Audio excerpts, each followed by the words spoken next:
Hello, hello, and welcome again to a Beatles talk show podcast, which is called Things We Said Today.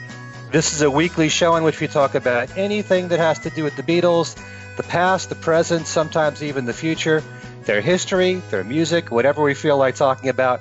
I'm Ken Michaels, one of the three regular co-hosts of this show, also known for my syndicated Beatles radio program called Every Little Thing, and for my website, kenmichaelsradio.com, being joined by my two other regulars, the leading man for bringing you Beatle news on the internet, and he also writes for many publications, including Billboard and Variety and Access.com. That's AXS.com. And that's our own Steve Marinucci. Hi, Steve. Hi, Ken. Hello, everyone. And also we have a man who has worked for the New York Times in their classical department, and also for many years writing for Beatle Fan magazine, and the author of the Beatle book, The Beatles from the Cavern to the Rooftop, as well as Got That Something, How the Beatles' I Want to Hold Your Hand Changed Everything. And that's Alan Kozin. Hi, Alan. Hey, Ken. Hello, everyone. On today's show, we've got a special guest. She was here with us in the past, and we're happy to have her back, Jude Kessler, who has written a series of books, narrative books, on the life of John Lennon, and she just completed her fourth in the series, which happens to be called Should Have Known Better. We welcome back Jude Kessler. Hi, Jude.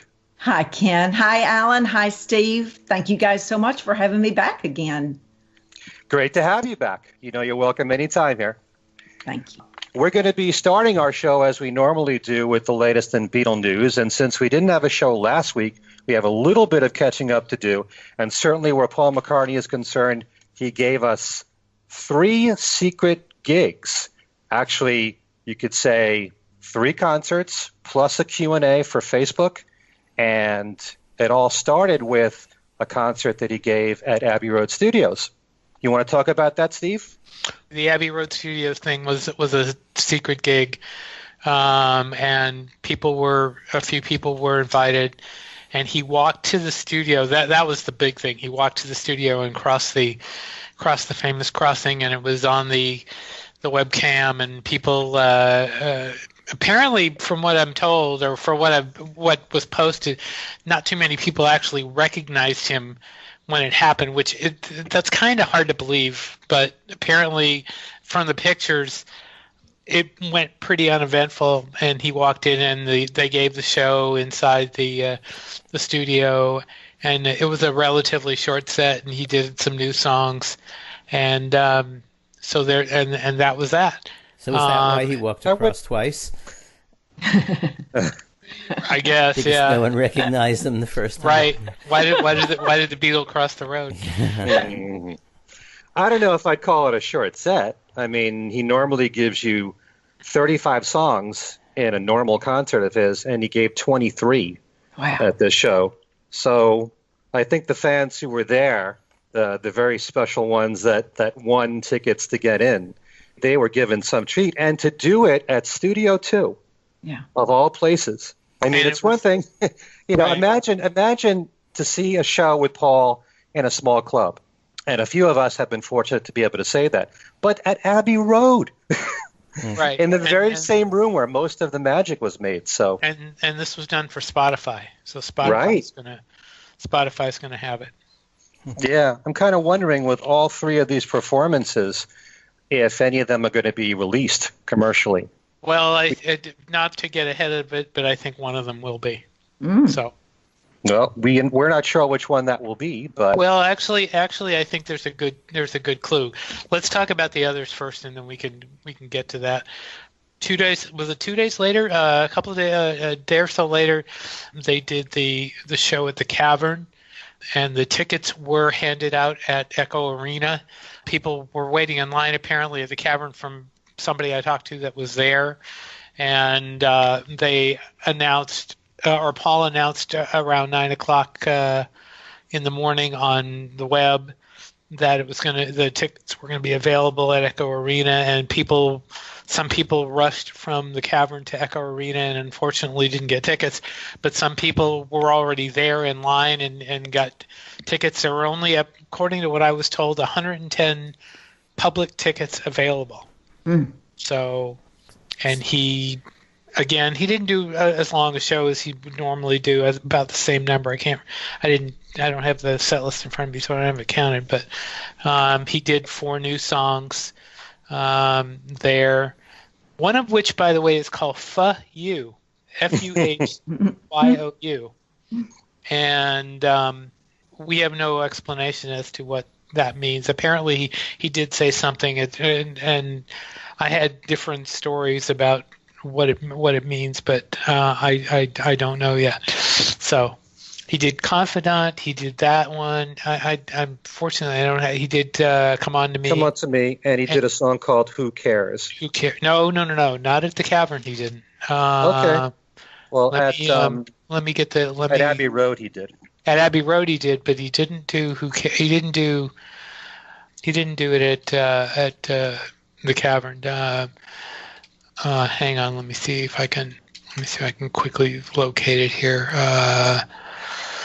Question while you're looking for that. Go ahead. Steve. Could the Fuhyou in the vernacular, Scouse vernacular, be for you?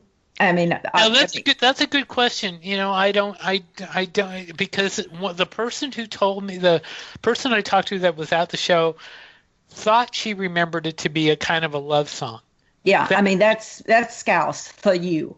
It's also this is Brooklyn. For you. There you go. It is. And which Jersey.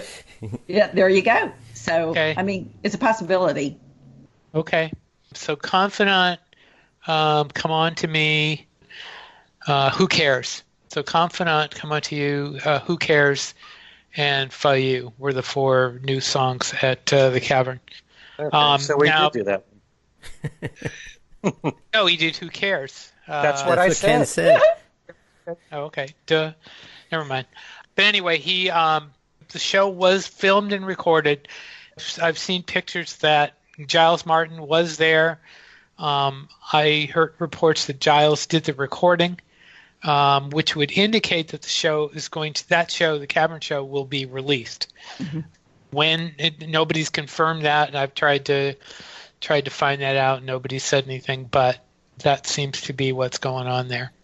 So, and from what I heard, the very first song that they started the show with was 20 Flight Rock, and he stopped it in the middle of it because the fans were told not to film anything or take pictures, and some of them were, and Paul was not too happy about that. Right. It's the second song in, he pointed to people and he said you were told not to film, and they did.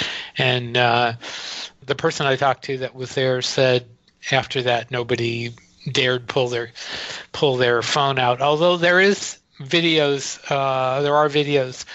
floating around just briefly of that show, but nothing extensive. Mm-hmm. So that did work. I had a full report on Billboard for anybody that wants to see it with the full set list. So, and the story I got, the person that I interviewed was an American who took a chance on flying from New York City. See, Ken, you could have flown. You could have done it. And flew from New York City and was able to got a hotel room and a ticket. Wow. And she took a chance, and it worked out for her. She said she heard about the show ahead of time. She said, if I'm going to take a chance, this is it. And she did, and she got there. Well, she good stood for right her. in front of him, and she handed him a bouquet of flowers at the end. That's an awfully big risk. It is. And awfully. She said it cost her quite a bit of money. But yeah, it's her name is Marianne Laffin. Marianne, if you're listening, thank you for the interview. And I also spoke to Gene Catherall, who was there at the 1999 show. Mm-hmm. So it worked out very well. And if he indeed releases this, it'll be great. I know that 1999 show, the one with David Gilmour, was an excellent show. That was a wonderful show. So, well, Alan was at that. I was. Were you? Yes. Oh. Remember? Mm-hmm. Alan was witness I remember to it well.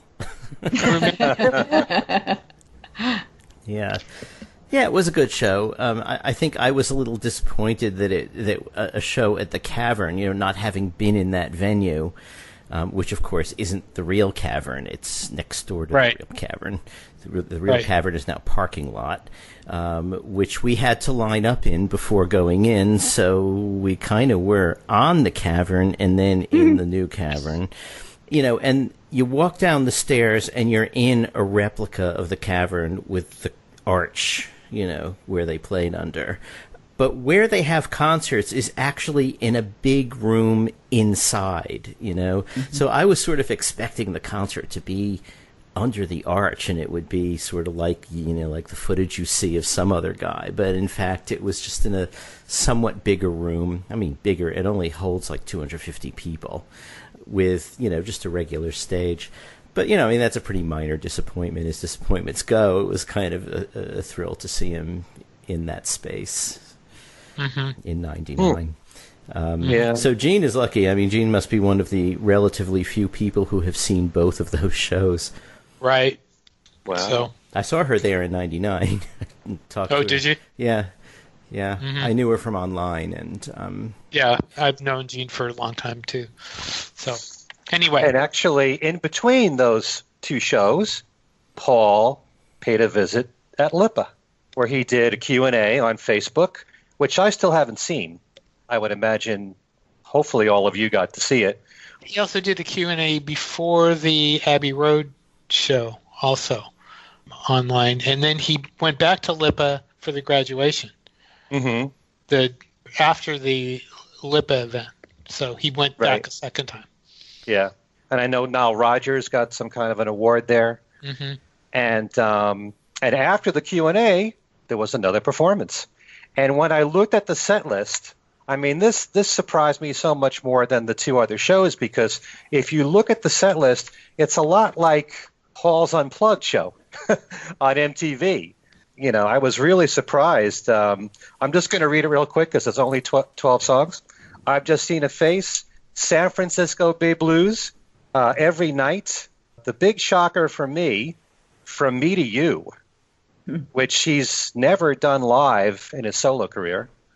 Also, Mrs. Vanderbilt, he brought back On My Way to Work, which he only performed once ever live in concert, and I got to see it. He was doing a concert in Albany. Love Me Do, Confidant, the new song, I Lost My Little Girl, Midnight Special, Blackpool, which is interesting since he never released that song, and We Can Work It Out. So most of those songs he actually did on MTV's Unplugged. It was like returning to that show, in a way. Don't you think that's an interesting set list, guys? Yeah. For Me to You, especially. Yeah, especially I hadn't heard that set list before. Wow. And From Love Me Me to Do. Because, I mean, all the years that he complained about Love Me Do being a bit too high in the register and being uncomfortable for him to sing, since it was originally John's song. And, that's interesting that that's one that he chooses. He did Love Me Do at the Cavern, too, though. Yeah. So maybe this is something that maybe he's working out, something for the tour. Well, Love Me Do he did on the last tour. Yeah. So it's not anything new, but it's just interesting that, he's doing it now in these surroundings. And, I'm not sure if he did it at the Cavern, but anyway, he did do it on the last tour, Love Me Do. So he's probably going to bring it back again on the new tour. Good. All right. And it means he's probably deep sixth the wretched P.S. Love Me Do. Yeah, God, I hope so. I hope so. There is one other piece of news. It's not Beatle news, though, and I'm going to just make a very short mention of it, that Mike Nesmith announced that he had quadruple bypass surgery, and he is still going out on tour, actually in September with the First National Band Redux, and then he's supposed to go back out at the first of the year with Mickey Dolenz again. And I've heard the First National Band Redux live at the Troubadour. In fact, I wrote a review on it last night that will be up on Access today, and it's a great album. He really sounds good. So, but anyway, that's the end of that. That's all I'm going to say about that. So, And there's one more thing that I have, and that's that Yoko Ono will have a new album coming out. Oh, and Yoko just started back with the Q&As on the Imagine Peace website. which is a great sign. That's a great thing. I just discovered that this morning, and that's fantastic that she's doing that. And then the album is new version reimaginings of old songs. Right. But that's great that she's doing that again. I was glad to hear that she's doing that. Yeah, her new album's going to be called Warzone, and it's 13 songs, reimaginations of those songs, first released between 1970 and 2009. And she's supposed to be premiering a new track every Tuesday on that website, right? imaginepeace.com. So a few songs that she's reimagined would be Now or Never, Woman Power, I Love All of Me, I Love You Earth, and she also does Imagine. And the album comes out October 19th on Chimera Records, which is Sean's label, actually. Mm-hmm. So good news there from Yoko, keeping active. All right. Anything else you got for us, Steve? Nope, that's it.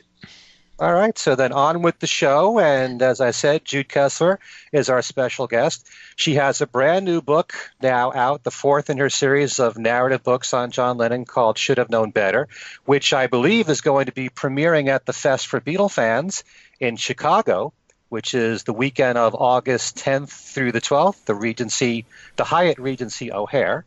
And I guess that's the first opportunity for people to buy it, Jude? It is. People have been very gracious and kind to pre-order the book over the last few years. You know, printing, especially today with the shortage of paper that we're experiencing, is astronomical. And it takes about $12,000 to publish one of these books. So people have been extremely kind. We've had about 300, a few more than 300 pre-orders over the last year and a half. And that really helps to get the book out. But they will be able to purchase the book for the first time at the Fest. Mark and Carol Lapidus, who've really been like family to me over the last few years, have been gracious to offer to do the book release party. So we're going to have it at 10:15 in the morning. We're going to have great live music by Scott Erickson. I know you guys all know Scott. He does a beautiful job. He's going to do a nice Lennon set. And we're going to give away door prizes after every song, really celebrate John's life, and people will be able to get their book signed by the cover artist, who is my husband, Rand, Susan Darbacher from New England, who did gorgeous illustrations for the book, John Trusty, who is one of the people featured in the book because he partied with the Beatles in Key West, and he has a very unique and touching story, and he'll be there. And then by me. So you get 4 of the people involved in the book to sign it that day. So I think it's going to be fun. And we're going to share John Trusty's chapter and let people hear what happened to him and how it changed his life. So I think it'll be a fun way to kick off the morning at 10:15. Mm-hmm. Now, altogether, how many volumes will there be of the John Lennon series? Ideally, I would like for there to be 9 volumes because, you know, John's affinity and connection with 9, that was my plan. But this book, I know you and I talked about this, Ken, on your show, it really just got out of control. The Beatles did so much in 1964 between coming to America for Ed Sullivan, doing A Hard Day's Night, the world tour, the North American tour, the UK tour, Beatles for Sale, John's book, not to mention the interviews and television appearances, and John moving into Kenwood and remodeling. And the book was so thick that I reached 1,025 pages, and they were just up to December of 1964. So I had to stop and make that into 2 books. So I'm afraid there are actually going to be 10 in the series now. Okay. Wow. So I thought that this book goes as far as through March of 65, right? It doesn't. It actually ends the 1st of January, 1965. And okay. We even had to remove a couple of things because it was just so lengthy. We want to make sure, number one, that we cover things thoroughly and we don't give a cursory treatment to any topic. There are over 3,000 footnotes, so people are really getting every detail of what happened. But also that, we don't make the book so large that people can't handle them. They can't stay together. We both stitch and glue the books. But, I want this to be something people can collect as well as delve into. Okay. So I'm just going to start with a fairly simple question. And that is that, well, I think one of the many reasons why we are all so fascinated with the Beatles is that not only did they change radically musically within a very short period of time, but they also changed as people. I mean, they really grew up before our eyes. And, so much, like you just said, Jude, could be packed in 1 year alone. And I always remember John talking about How I Won the War. And when he was involved with the filming of that, it was the first time he actually asked himself the question, what will I do after the Beatles or without the Beatles? So my main question to you is, for this particular year, 1964, what was the change, if any? Were there many changes in John, personality-wise, or how he handled his fame? Was he already getting a bit weary this early on of being a Beatle? Very weary. You have nailed it. Let's just talk about March and April of 1964. John's getting up at about 5:30, 6 o'clock in the morning, which is unheard of in a Beatles life. And he's eating something and going to the studio where they're doing makeup and hair for about an hour. And by 8 a.m., the cameras are rolling for a Hard Day's Night. At lunchtime, many days, reporters come in and do interviews with them, or they're off to the Dorchester Hotel for the Variety Club Award, or Ed Sullivan is flying in from America to interview them, or they are recording things that they're going to use on radio or television. Go back to work after lunch. They work. The cast and crew goes home at 5 o'clock. The Beatles stay until about 7:30 and finish and polish things up. Then they're off to do a Ready, Steady, Go or some other television special. Or they are giving John, who is putting out a book at the end of March in his own right, is doing additional interviews to promote his book. When he comes home at night, Tom Ashler is waiting for him. They're living in Emperor's Gate still at this point in Kensington. And Tom is waiting to help John edit the book, to finish his illustrations, and really to look over his shoulder and make sure that that book is completed in a timely manner. So he's rolling into bed around midnight, sleeping until 5 and getting up and doing it over and over and over again. And even by the spring of 64, before they even embark on the world tour, before Brian comes up with this brilliant idea of having them do live shows every Sunday throughout the summer to get back in the public eye, and before they leave for America for that North American tour, which is a killer, he's already tired. But once they return from North America, immediately they get 4 or 5 days off. They're back in the studio. They're recording Beatles for Sale. And then the UK tour, which sweeps them back to their past, back to the days when they're staying in very inexpensive lodgings, eating on the tables in front of the mirrors in the dressing rooms. Very frugal tour. They're back to their beginnings and no one complains, but they are exhausted. And John is exhausted. And we won't even go into the changes that are happening in his marriage. But by the end of 1964, you're beginning to see the fissure that turns into the split that finally divides John and Cynthia. So it's a landmark year, and it's a weary, weary year for him. Would you say John, more so than the others, grew tired of this lifestyle? Because you always get the impression that Paul loved everything. Paul loved being a Beatle. He loved getting all the attention. He loved being on stage. He loved performing. And I think, George and Ringo, let's remember, this is the first year they conquered America. It had to be really exciting for these four guys. But for John, was it much less so? I think the person who was most sick of it was George Harrison. In fact, George Martin had to have a pep talk with Harrison when he returns to do Beatles for Sale, because he's bitter, he's tired, he's sick of being pushed around by people, he's sick of having to say the right thing, he's sick of being told by Brian that they can't smoke in public, Pat Boone airbrushing their cigarettes out of their hands in pictures that he's doing of them without their permission. He's tired of the sham of it all. And George really has become extremely bitter about the touring and is vocal about not wanting to tour again. Second in line is John, and John is getting fed up with it too. John is strangely enough, because I know people don't think of John this way, but John was also homesick.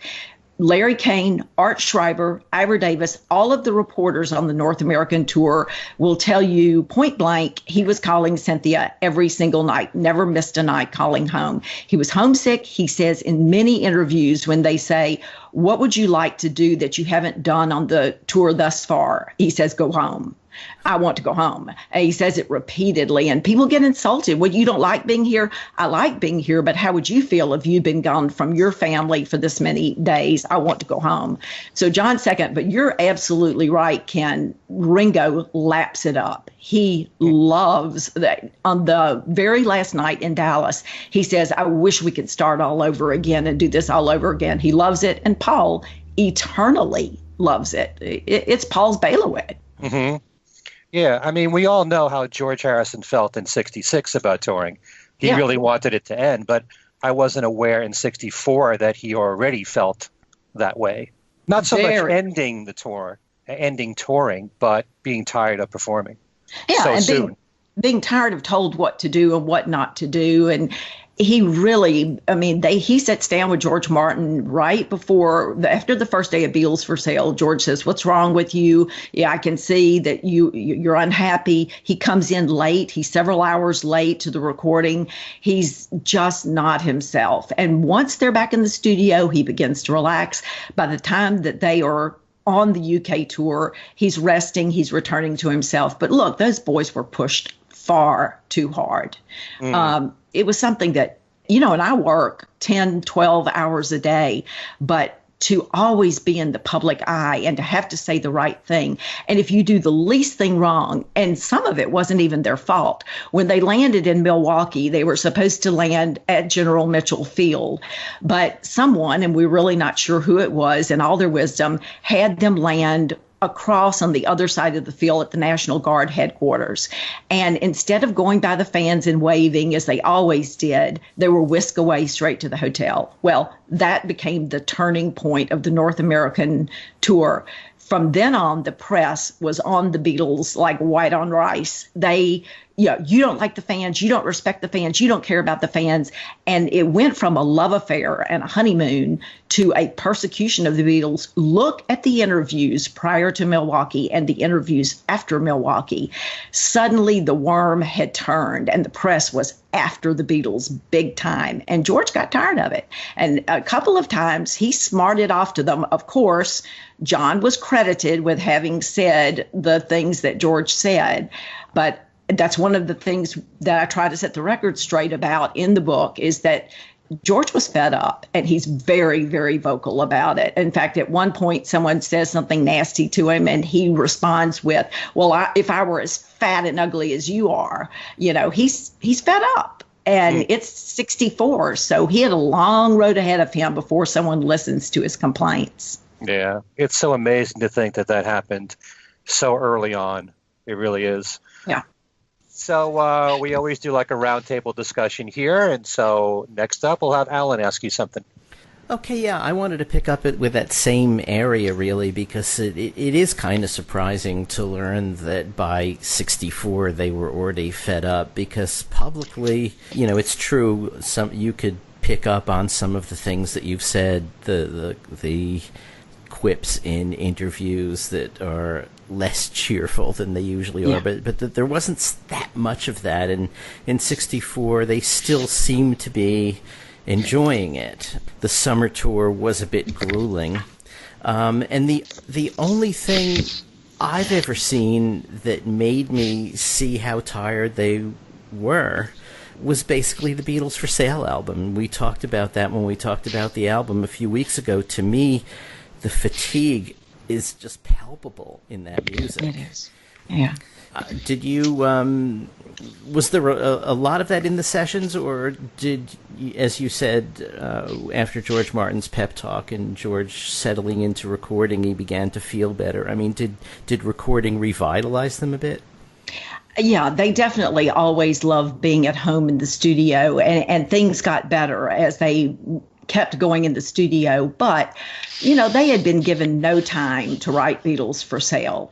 when you think about the fact that they are performing and many times getting straight on a plane and flying to the next city during the North American tour. And when they get there, there's a host of DJs and journalists and people waiting for them in every city. You know, Brian says, no special guest. No one is to bother the Beatles. And in every city, you have celebrities waiting for them. They never had a moment to themselves. And yet somehow they do sit down and begin to work on 8 days a week and to do some Carl Perkins-esque songs and to do this country and Western tribute, which is going to become Beatles for Sale. But it's half-hearted at best because they're exhausted.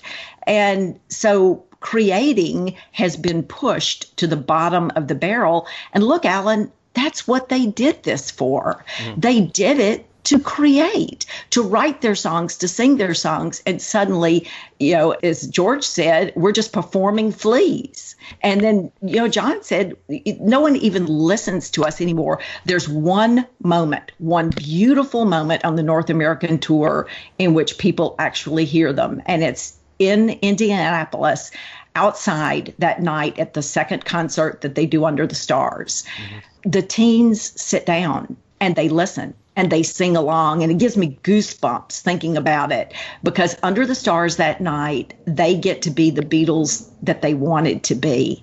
They hear people singing their songs. They are respected. They're heard. But that rarely happens.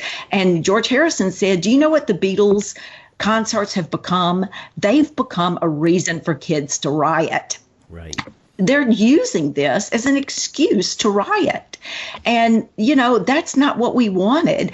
And imagine, you think about the things they were throwing on the stage. They threw a can of fruit at Paul at one point, a tin can. Think if that had hit him in the head, what could have happened? They threw a raw steak at him in Chicago. They're throwing lipstick cases and, of course, the jelly beans. And they are, at one point, Paul has a black eye because a jelly bean has hit him right in that soft part of the eye underneath the eyeball. Mm-hmm. You've asked people over and over again not to throw things at you, but they keep doing it. I mean, after a while, you really become tired of it all. I mean, night after night after night, you're scared. Of course, there's the death threat at Red Rocks. Brian, as scared as he is of heights, climbs that tower overlooking the stage to look down and check on the boys. And many times they're terrified. It was a very difficult experience. And Beatles for Sale is the product of that long journey that leaves them so fatigued. It's hard to do what they set out to do, and that's create. Mm-hmm. Okay, and then about John and Cynthia. You talk about John calling Cynthia every night, but we also know from a number of sources that he was out carousing quite a lot too with, women they ran into on tour. I don't know how to put it, but there we are. Yeah. So it's kind of a duality, right? He's on one hand Mrs. Cynthia, on the other hand he's just sort of out there doing whatever he wants. And it was that part of the beginning of the fissure, or was it other things? Well, I mean, Cynthia knew from the very earliest trips to Hamburg what was going on, and she chose not to focus on it. Mm-hmm. She said, I could say something to John about this. I could bring it up. She says it very clearly in her second book, John. But if I do, he's going to be angry. And how will that solve my problem? How will that help me? I have to focus on the fact that he loves me enough to be married to me. He comes home to me. He shares his dreams with me. He talks about his problems with me. I'm the one that he really cares about. I know what's going on, but I choose to say nothing about it. John, no one, Alan, knows more than you do about John's personality and the fact that John could be one night literally crawling out of a brothel with the police taking them down into the red light districts of Europe. And then the very next day, flying Cynthia in to spend the last night with him before they depart for the world tour. He doesn't have to fly her in. He could have just continued having fun, but he purposely has his wife flown in so that he can spend the night with her before he leaves on world tour. He is coming on to Ronnie Spector. He is definitely having an affair with Sonny Freeman because he's confronted. I mean, he is. They come down, they come to John's apartment in Emperor's Gate. They send Cynthia out of the room, and when they leave, there are tears, and Sonny is upset and embarrassed. And Cynthia says, "What were they here talking to you about, John?" And he says, "Never mind," and walks off and won't explain to her what's happened. So she knew it. Everyone knew it, but he still loves Cynthia, chooses to be married to her. He never seemed to connect the dots between fidelity and that marriage partnership. And she didn't want to connect any dots because connecting the dots would mean having to do something about it. Right. So it becomes, as the year goes along, it becomes increasingly difficult.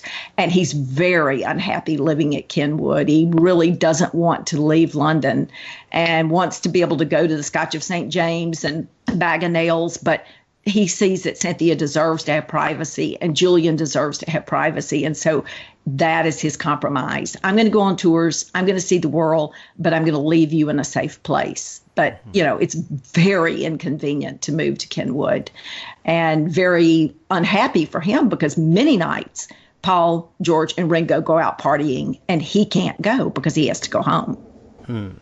So he felt trapped in a way. He did. Yeah. He did. And it's the same dichotomy you have from day one because he doesn't have to marry Cynthia. He volunteers. He says, there's nothing for it. We have to get married, Sen. But then he goes and cries to Mimi and says, I'm too young. I don't want to get married. But then he does get married. And, it's a very complicated relationship. Mm-hmm. Okay.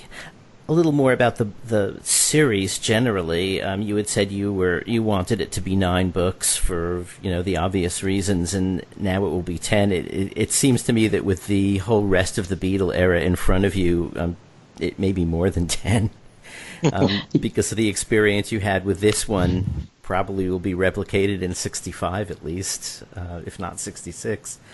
But how do you determine, did you have a floor plan at the start of the series of what each volume was going to include? Or have you just sort of been winging it, going through and then saying, okay, this is now more than enough for a book and we have to cut it here? No, I definitely had a plan how it was going to be divided through the years and exactly how it was going to be presented. In fact, I have it right in front of me. Should have been there, of course, was 1940 through December of 61, because those are the formative years, up to the point where Brian offers them that loose managerial agreement on the 10th of December 61. And the stage is set. Everybody is in place except for Ringo, and Ringo's there. He's just not part of the band. Then Shivering Inside is December 61 to May of 63. You're getting the rise to fame in Britain and Germany, and really all of that part of Great Britain, Wales, Scotland, Ireland, but nothing in America yet, other than Swan and VJ and that sort of thing. You're not really getting the big hitters. She Loves You is May of 63 to March of 64.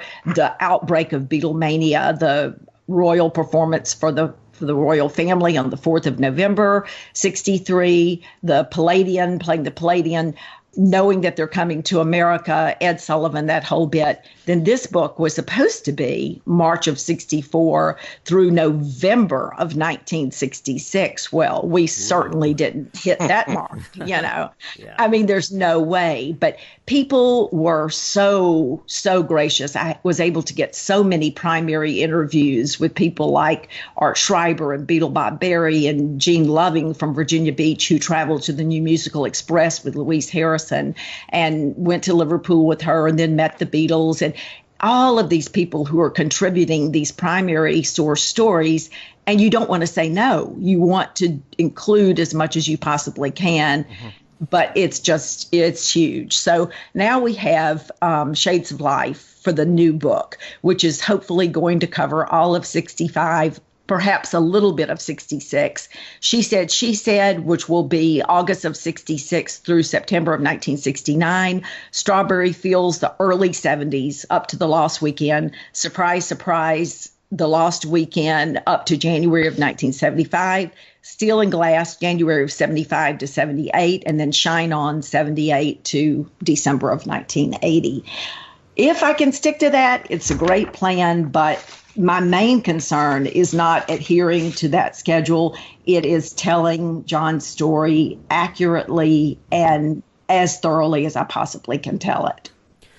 So as you're working on each book, you must also have to be researching for several volumes ahead, right? Just because people are getting older and, you want to catch them while they're still talking. That's right. Talk. Yeah. And remember. Right. Yeah.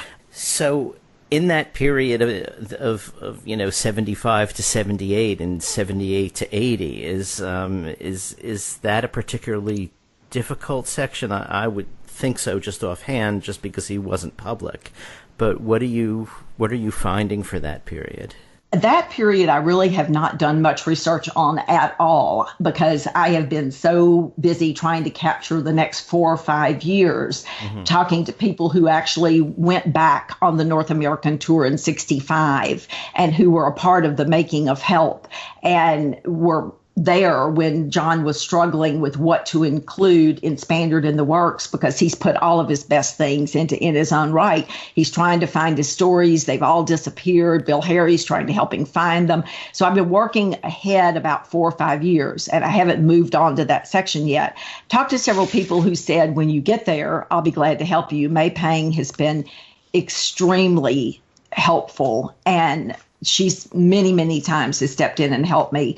And so I know that she will always be a great source. But, you're right. It is hard. There are only so many hours in a day.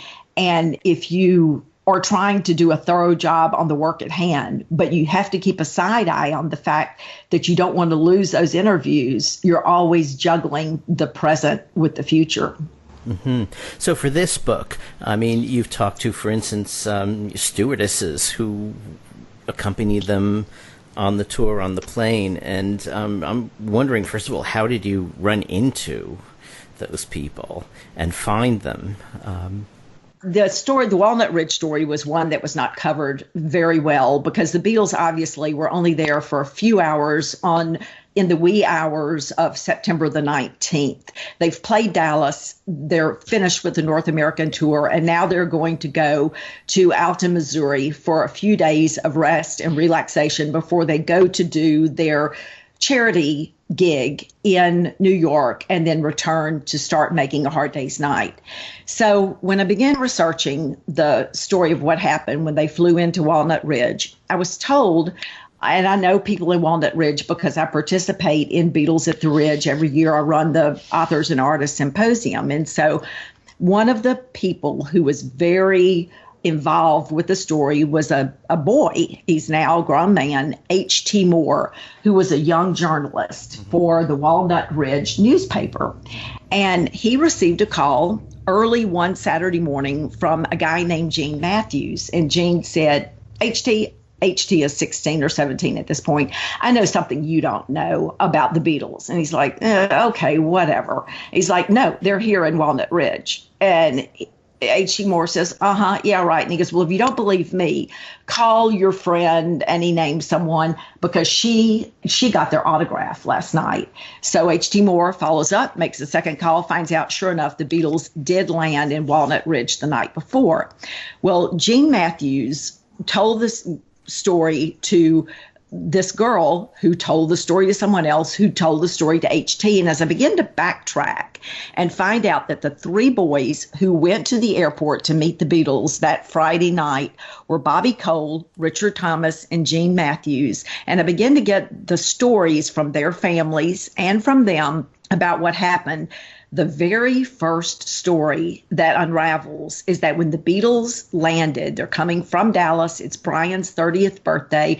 They're toasting him on the plane, and they're wearing their cowboy hats because they're going to a ranch in Missouri.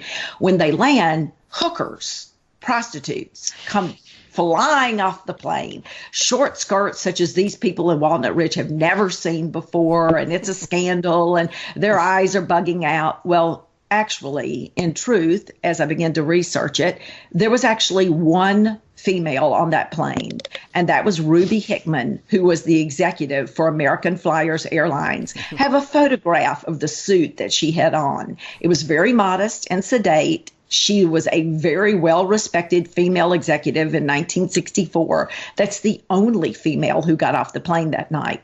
The next story, and this was repeated in a Life magazine special on the Beatles, was that the stewardesses went to the ranch for the weekend with the boys, and it's broadly hinted that there was some hanky-panky going on. Well, through John Trusty, the gentleman who partied with the Beatles in Key West and who spoke to John Lennon and did not understand what John Lennon meant when John looked at him and said, "Would you care for a fag?" Well, John Trusty went, "No, I'm here to pick up chicks." Well, it broke his heart when he realized that John had just been making an overture of friendship to him. And John laughed, chuckled, didn't really give him a hard time about it, and walked away. Well, John Trusty, having lost out on the opportunity to make friends with John Lennon, spent the rest of his life getting to know every single person associated with that 1964 tour. The members of the Bill Black Combo, the Exciters, Frogman Henry, everyone who was on that tour. And he made friends with Eva Zavala and Betty Westmoreland, who were the stewardesses on board the plane. Mm-hmm. Years and years ago, John Trusty came up to me at a Chicago Fest for Beatles fans and said, "When you get to 1964, I have a story to tell you, and I have telephone numbers for you and photographs and things that I think you need to see." Well, I'd heard so many erroneous stories, and people had put themselves in places where they never actually were, that I was skeptical. But I started hearing the story that John Trusty told, and he did put me in touch with Eva Zavala, and he did put me in touch with Betty Westmoreland Birdsall, these two stewardesses. I drove, I met them, I got their stories, and I began to find out that the other story that was going around was that these three boys with a fifth of Jack Daniels drove around that night, all night long, with the Bill Black Combo and drank Jack Daniels and partied. Well, no, the Bill Black Combo, according to Reggie Young, another person that John Trusty put me in touch with, America's guitar player, the great, great guitar player for the Bill Black Combo, Reggie Young said, "We never even went to Walnut Ridge, Jude. We went straight from Dallas to London because the next day we were going on tour with Billy J. Kramer. So we never set foot in Walnut Ridge. We didn't ride around and drink Jack Daniels with anyone." The only person out of the Bill Black Combo who flew into Walnut Ridge was Bill Reed. Bill's wife was having a baby in Memphis. He did fly in. So originally, I have Bill written into the story as riding around with Bobby Cole, Richard Thomas, and Jane Matthews and drinking this fifth of Jack Daniels. Well, Bill Reed didn't do that. Bill Reed went to Alton, Missouri with the Beatles and spent the weekend. How do I know that? Because I got to talk with Reed Pigman Jr., the young man who was 14 and a half years old, whose parents owned the ranch. And he was there when Bill Reed showed up and signed the guest book, staying with them Saturday night and leaving on Sunday morning. He said, Bill Reed didn't ride around with them. He came straight on the plane with my dad and Ruby Hickman, flying into Alton, Missouri, and spent the weekend with us. So then I had to take Bill Reed completely out of the story. No members of the Bill Black Combo rode around and drank Jack Daniels. That never happened. The only person who rode with those three boys was Cliff Bonifield, the co-pilot, who went directly to Snap's Alamo Motel and spent the night, and the next day told the story of the Beatles landing in Walnut Ridge to that young boy, H.T. Moore, who tracked him down. He knew that the pilot had to have stayed somewhere in town, and he found him and got the information that on Sunday morning, if I were you, I wouldn't go to Sunday school or church. I would go to the airport if you want to get the rest of your story. So it bit by bit, one person introduces me to the next person, and that person introduces me to the next person, and the story begins to take shape. But it's very difficult because a lot of people want to make the story bigger than it was, more fantastic, and you have to keep history pure. Very difficult to do. Okay, great stuff. And I will turn you over now to Steve. Thank you, Ellen. Hello, Jude. Hey. You were. I was looking through the book, and I noticed you had a little incident between Brian and Murray the K. And I was and I mean, we've heard the stories down through the years of how Murray called himself the fifth Beatle. But did you ever? Did you get any inside stories of the whole Murray the K thing and how they really felt about him, or did they, were they polite enough to say, just live with it, or did they actually kind of really couldn't stand the way he was so pushy, and was he kind of the example of a lot of what they were going through? Yeah, and there's no doubt about that. I mean, you look at people like Cousin Brucey, who are Cousin Brucey was smart, and he used that Ringo St. Christopher Medal incident very wisely to get publicity for his radio station. But Cousin Brucey was always a gentleman, always nice, always was very courteous to Brian and to the Beatles, and never really made himself a pest. You go back and listen to the interview that Beatle Bob Berry does with the Beatles in Milwaukee. And he says to them, well, I'd like to say I'm the fifth Beatle, but Murray the K has already taken that title. And they all groan, and they're like,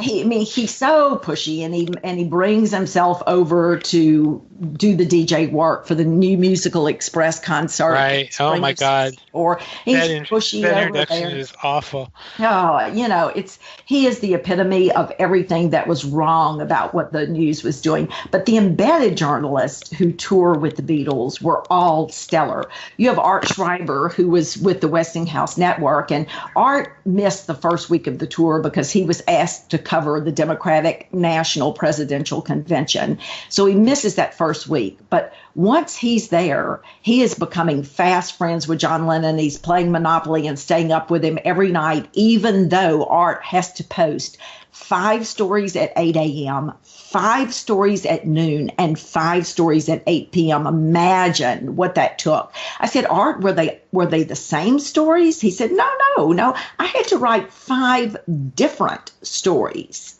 3 times a day. I was like, oh my gosh, what a workload. But he is such a gentleman and a friend of the Beatles, so much so that in Cleveland, when the concert is stopped, what does John do? He says, Art, come with us. And has Art go live on the air to tell their side of what happened at that Cleveland concert.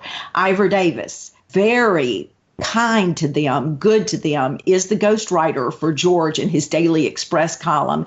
And when George says, this column you're writing, Ivor, is a load of old shite, Ivor says, well, that's because you won't give me any time, George. If you talk to me and make friends with me, I could write in your voice. And so they start hanging out together and become good friends.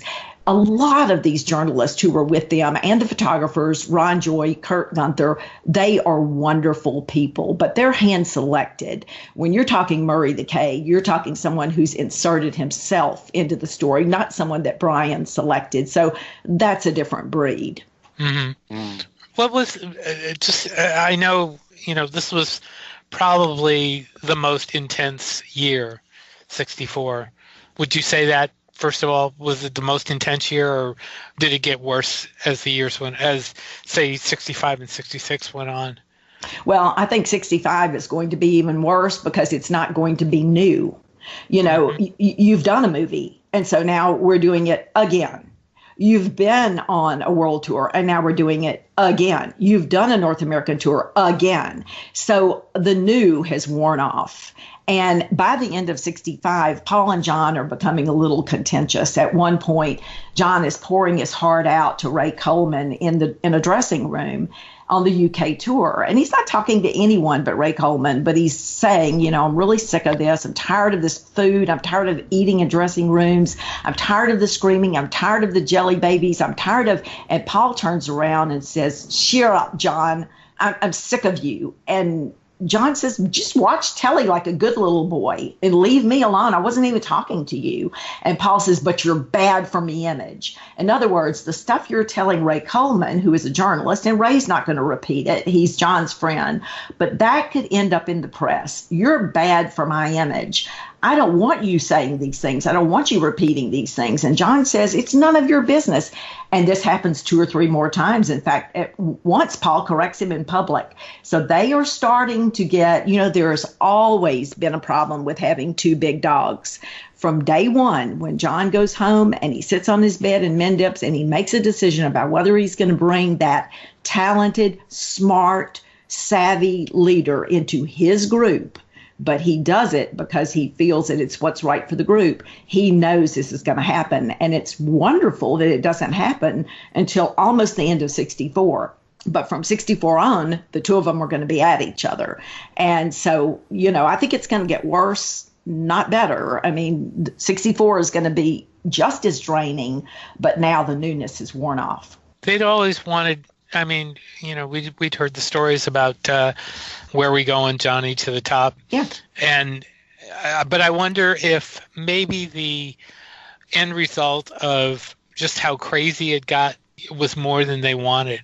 Was that more than, do you think that was more than they wanted? I don't think it was more than they wanted. It wasn't what they wanted. They did not imagine that nobody would listen to them. John's main complaint over and over is, no one is listening to the music. And then Cynthia would say, but they are listening to the music. They're listening at home on their records. They're listening on the television shows. They're listening on the films. They're just not listening when you want them to listen.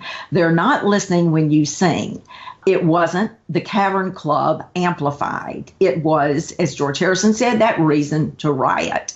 And John understands that because when he's a teenager, he goes to see Rock Around the Clock because he's heard that in London they're ripping up the theater seats.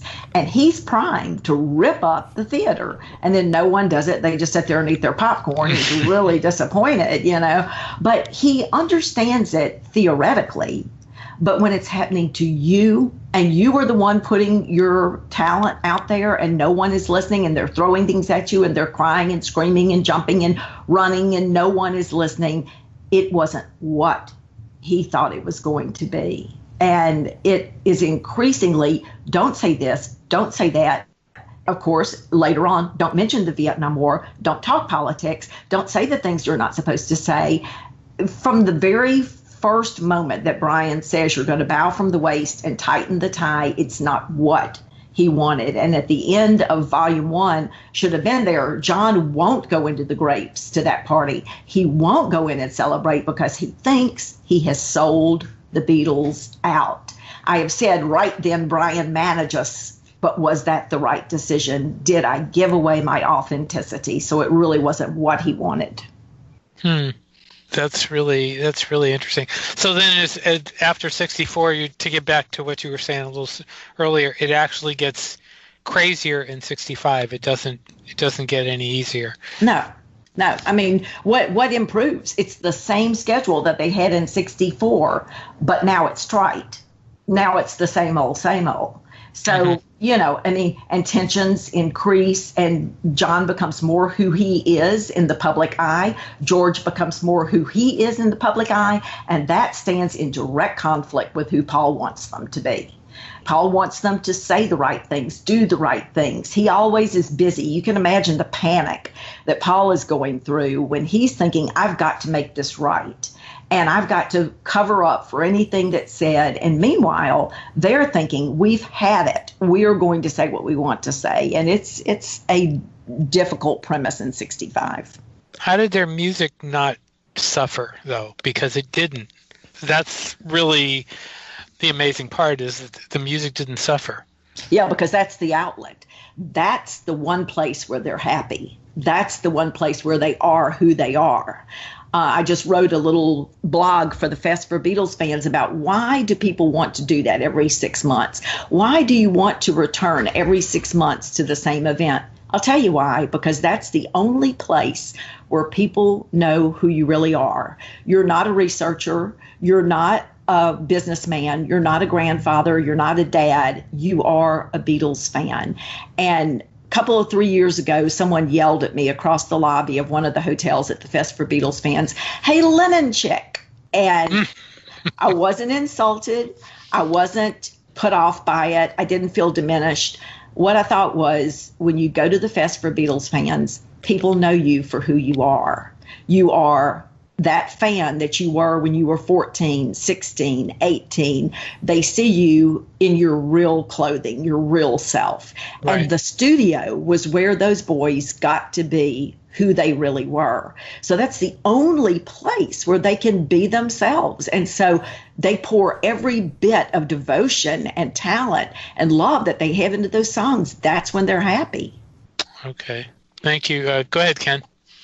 This is fascinating stuff. You know, just to counter what you were talking about, Jude, about John feeling like he sold out by doing things like wearing the suits or whatever.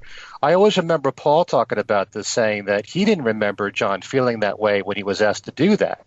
He would have done anything for the group to make it.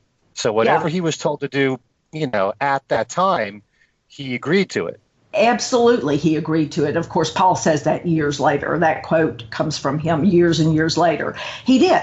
John did agree to it. He was the first one to agree to it. In fact, Paul isn't even there when John agrees to it initially. And John would have done anything to get to the top, but that doesn't mean he liked it. You go back and look at that tie. It's always slightly loose. And the button is unbuttoned, not like Paul's tight, neat, pristine tie. And John is always the one that just slyly says something and then has to scratch his right sideburn because he said something inappropriate. He finds a way to slip it in there. He's right. Paul isn't lying about that. John would have done anything to get to the top, but he didn't do it gladly. Okay. I just want to ask you about the book that John wrote in his own right, and that came out in March of that year of 1964.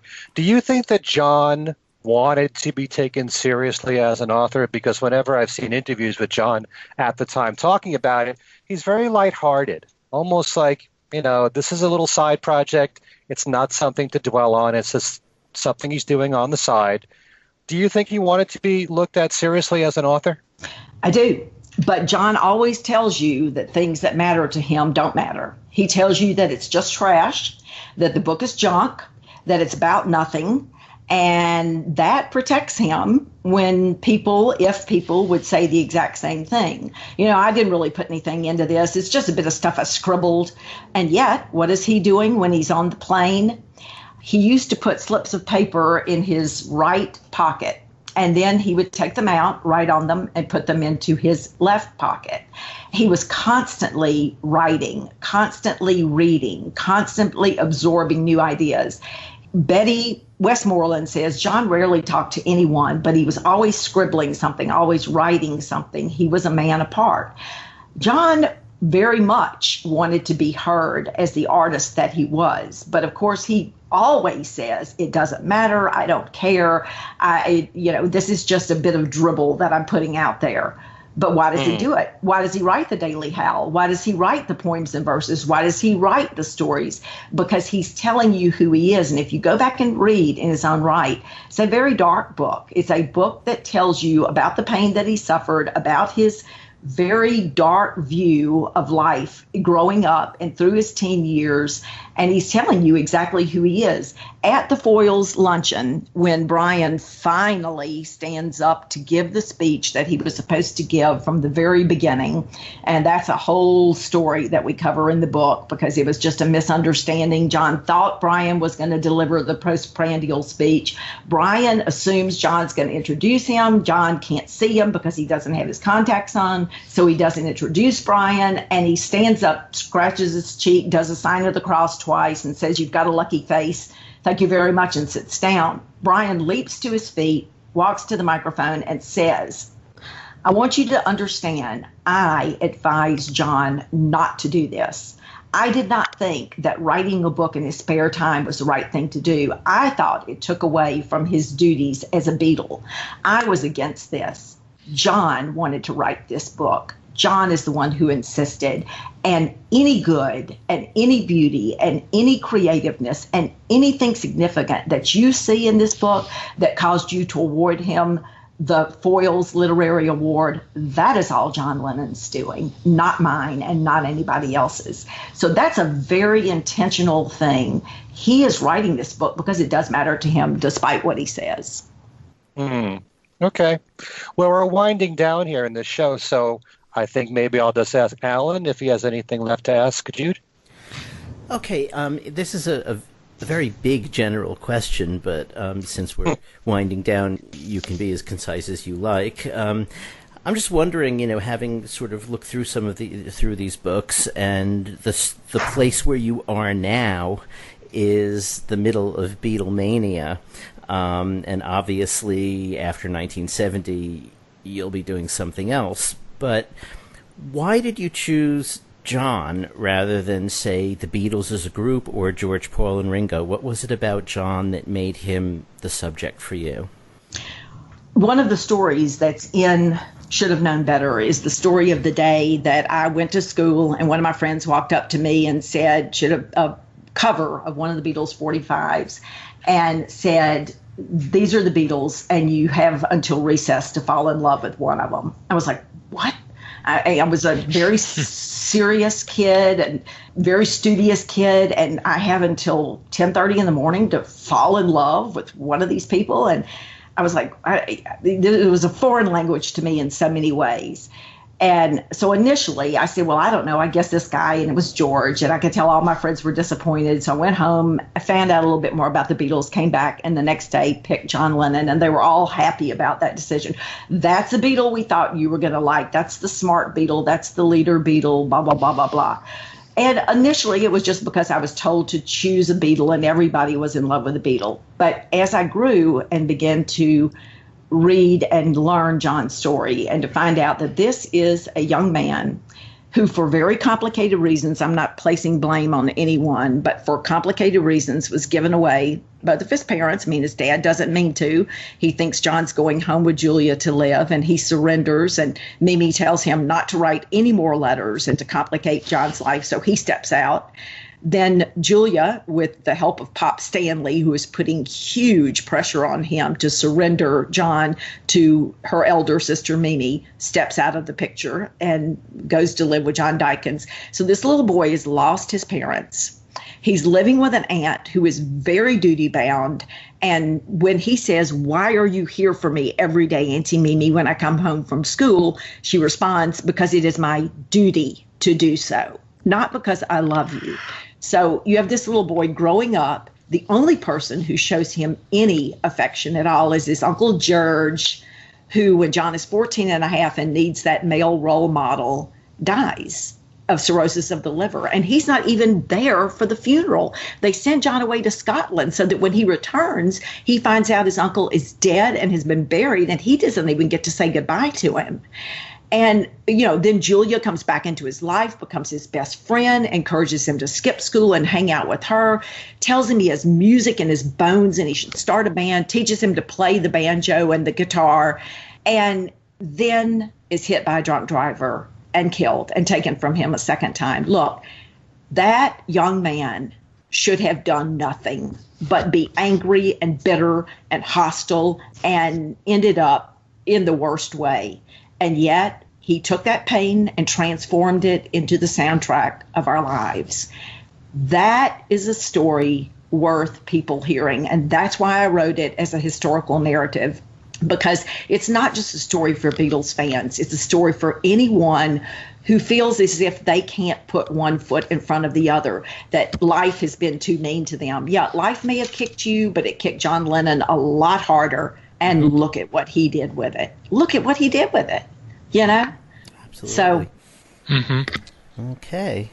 Very understandable reason. And I should turn you over to Steve for a final question. Well, I'll make it hopefully, I think it's relatively simple, Jude. What's the biggest takeaway that people will get from the new book? Probably the fact that perseverance is the name of the game. It's not just the toppermost of the poppermost anymore. It's not Thrill City. I mean, they're happy moments. They're elated moments in which the Beatles, for the first time, ride through those streets of Adelaide and 200,000 people show up. They have the top down on the car, and the crowd is so respectful. Fingers reaching out to touch the Beatles' fingers, people cheering, holding babies out for them to touch. They're happy moments. But the bulk of the work in 64 was just that, work. It was getting up every day, putting in 10, 12, 14 hours a day, never being off camera, never being given the luxury of privacy, and yet they continued. They never quit working. They never had a free moment, and they endured. And I think that's my takeaway, because I'm getting ready to start again on book 5, which for me means working. I work all afternoon, have a regular evening, start working again at midnight and work through until 6 a.m, sleep a few hours and get up and do it again. I was at the end of the last book down to 87 pounds, exhausted, worn out. Ken, that's when I did your show. I probably sounded like a zombie. But, and now, I'm heading on to those years in which these have been the happy years. These are the up years. But when you start with 65, you start in the denouement. Things are gonna increasingly become more and more grim. But I'm going to do it because the example set for me by John, Paul, George, and Ringo, that example is endure. Thank you, Jude. Go ahead, Ken. All right. Jude, you have been a terrific guest as always, and we welcome you back anytime. And I want to let everyone know that Jude has her own website, which is johnlennonseries.com, where you can purchase the 3 previous books, volumes 1 through 3, and now it's going to be volume 4, and she'll be premiering it at the Fest for Beatle fans, which is the weekend of August the 10th through the 12th at the Hyatt Regency O'Hare in Chicago. If you want more information about the Fest, you can go to their website, which is thefest.com. Anything you want to add, Jude?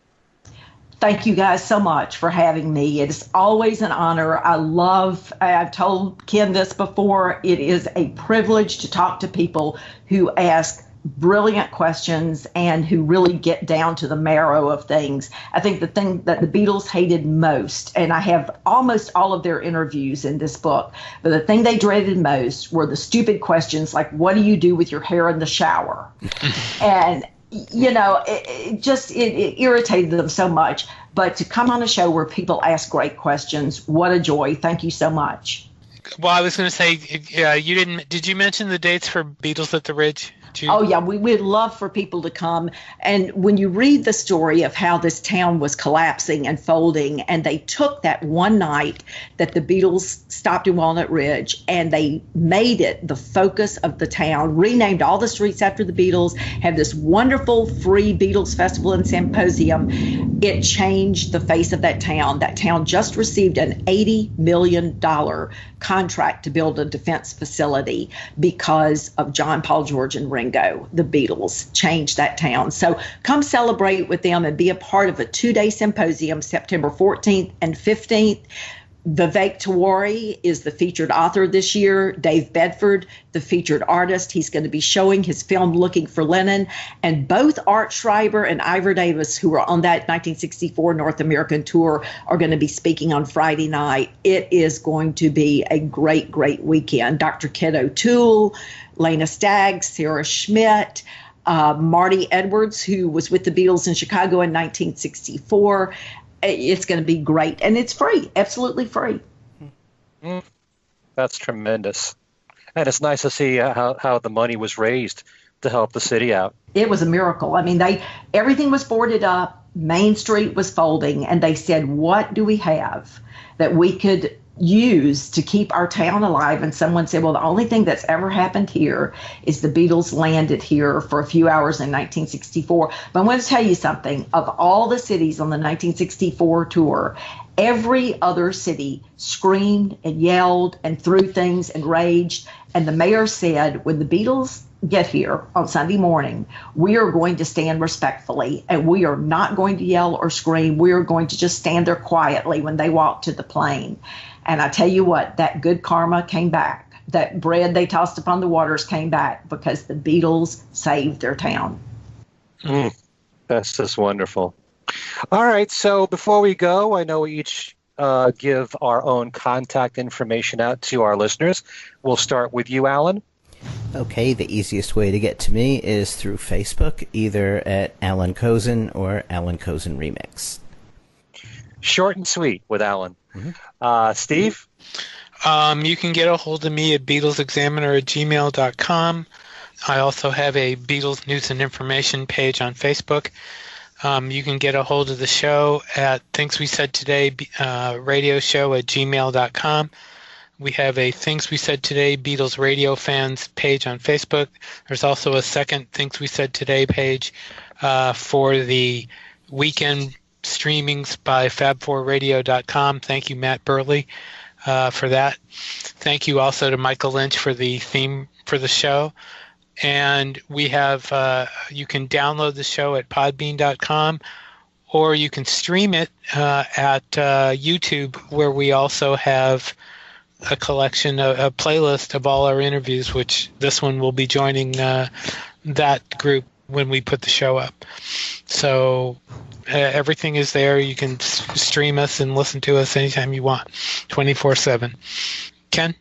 Okay, if any of you would like to catch my other Beatles program, Every Little Thing, you can always stream many of my archive shows at the website globaltexanchronicles.com. There's well over 100 shows that I've done, and most of them are there on the website. So just click on the tab that says Ken Michaels, and you can hear it there. And also, while Steve mentioned that Things We Said Today is heard on Fab4 Radio, so is Every Little Thing. In fact, they're heard back-to-back on Sunday nights starting at 11 o'clock with Every Little Thing. I also want to mention my email address, which is everylittlething@att.net, and my website, kenmichaelsradio.com. I just want to mention that last week I had the privilege of interviewing Jack Douglas, which is going to be in my next Every Little Thing show, and the full interview is now on my website. And we talked about everything from how he started working with John as an engineer on the Imagine sessions, his friendship with John through the years, also being co-producer on the Double Fantasy sessions, what that was like. And I also did this interview, believe it or not, at Strawberry Fields. And it was only maybe a couple 100 feet away from the Dakota, sitting on a bench with Lennon fans around, Beatle fans around. And it was a great thrill for me. And he does talk about the Imagine box set that's coming out, which is there in the interview. I was hoping, we've been talking about this here on the show, that it would be coming out in October for his birthday, but it looks like it's going to be early next year. But he talks about that in the interview, and he was so warm and engaging, and you really felt like, he's missing John so much, and being so close to the Dakota as we're doing this, it's like all the memories came flooding back, and like it happened yesterday. But it was just an incredible interview, and I'm very proud to say that that Jack Douglas spent time with me to talk about his friendship and work with John. And again, that's on my website, which is kenmichaelsradio.com. All right. So this has been a wonderful show. Again, thank you, Jude, for joining us. Thank you so much. What fun. I really appreciate it. Thank you, Jude. And for Steve Marinucci and Alan Kozin and Jude Kessler, this is Ken Michaels thanking all of you for listening, and we will see you next time.